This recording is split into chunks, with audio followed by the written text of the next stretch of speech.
So I saw the Five Nights at Freddy's movie with my brother. This theater was packed. Been a while since I saw a theater that packed. So it was an experience. Today's countdown will be the top 5 reasons Five Nights at Freddy's movie was awesome. This is a late video from my long hiatus and a late Halloween video. Let's begin, and I hope you enjoy the video. Also, be on the lookout for...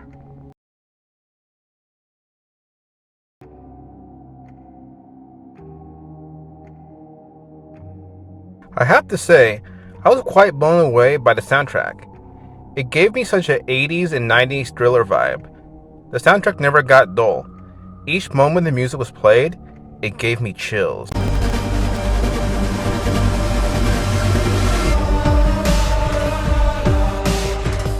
A lot of the tracks in this movie had me on the edge of my seat. You can really tell that the Newton brothers really put a lot of effort into this soundtrack. They make things sound peaceful, suspenseful, and terrifying at the same time.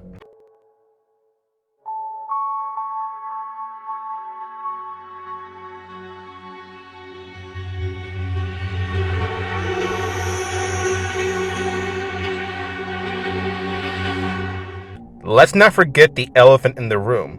They used the goat song by the Living Tombstone.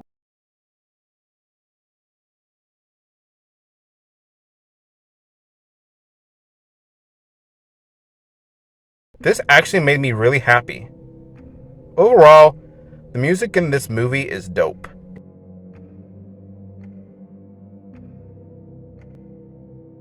You know, I'm actually rather impressed on how they handle the cameos in this movie without it seeming forced. The way they incorporated Matt Pat into this movie was actually pretty clever. Hey, welcome to Sparky's. Could I set you folks up with some appetizers? We are not eating. Well, that's no fun. You do realize that lunch is the most important meal of the day. Thought it was breakfast. Some people say that, but you know, it's just a theory. Are you being paid by the word, or could we have a minute? I actually didn't know who this guy was, but the taxi driver who was on screen, the audience clapped like crazy.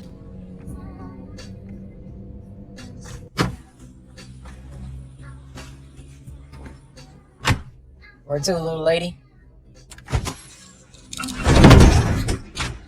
Oh my goodness. I didn't know about this YouTuber until I saw the movie, but he was funny despite him not having 5 minutes of screen time.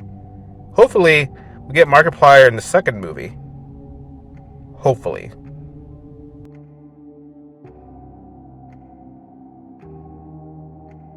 You know, I like CGI in my action films as much as the next guy, but you gotta admit it has overstayed its welcome.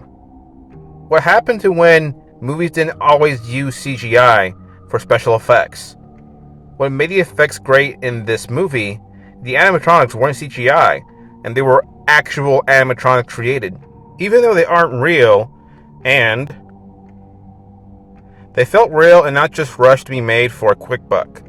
Like, dang, I wonder how much work were put into these animatronics. It feels like 80s and 90s filmmaking. Quality over quantity.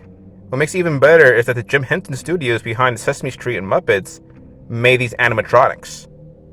The animatronics in this movie felt scarier than the ones in the games, oddly enough. They were so menacing that it gave most horror icons a run for their money. I feel like most of Hollywood should learn from this movie when it comes to special effects. Not everything has to be artificial and CGI all the time.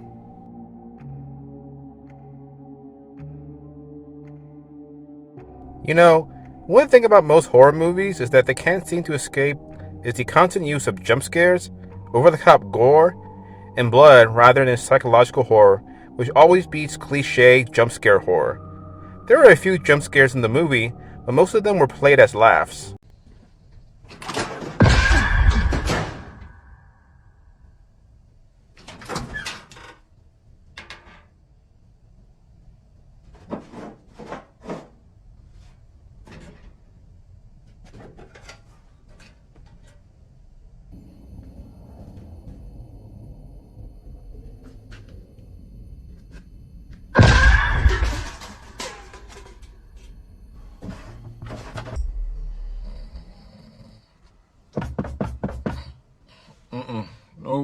Not today.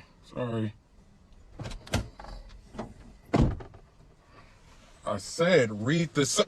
I mean, the animatronics were obviously pretty terrifying, but the most disturbing horror aspect in the film was psychological. Especially the main character, Mike Schmidt, who kept having nightmares about his brother who went missing and was kidnapped. It got to the point that the souls of the dead children in the animatronics started haunting his dreams and then are attacking him in his sleep.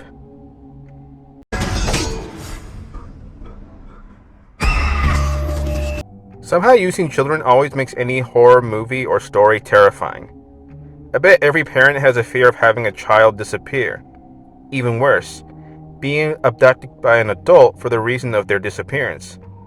I find that one of the more terrifying aspects of the film.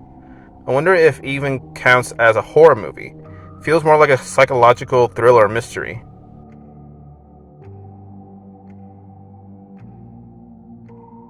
Now, my favorite part of the FNAF series is the lore. Since the Five Nights at Freddy's lore can be quite difficult to understand, especially to first-timers and even veteran fans like me, they handle it in a way where most people can understand it.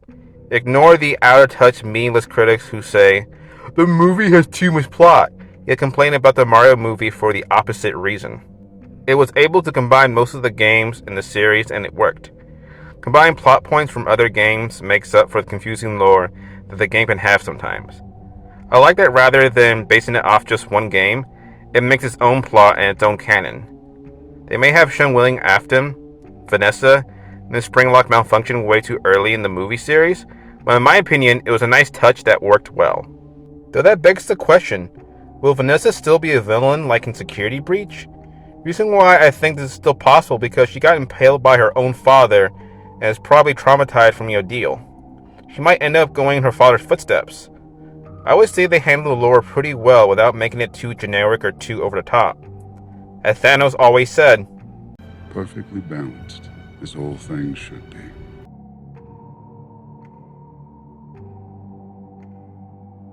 I have to say, I was very impressed by this movie. I had some nitpicks, but it didn't ruin the experience for me. It is refreshing for a horror/thriller movie to not rely entirely on gore and constant jump scares. If the critics hate this movie, but the audience love it, then we're doing something right. I'm curious on how the second film will turn out. Glad you made it this far into the video. It has been so long since I've had a countdown video. Life has been crazy, but as I always say, I always come back. it is a pleasure to make videos again, and I'll see you all again soon. With that being said, cue the outro. Every night my head hits the pillow. I'm trying to go to sleep, but I'm thinking of my yellow. Imaginary scenes are replacing all my dreams. Every time I say your name, it's an echo. Hello. Start the engine, you're the key to my car. You're the light of my life when I needed a spark. I can see you from a mile apart, so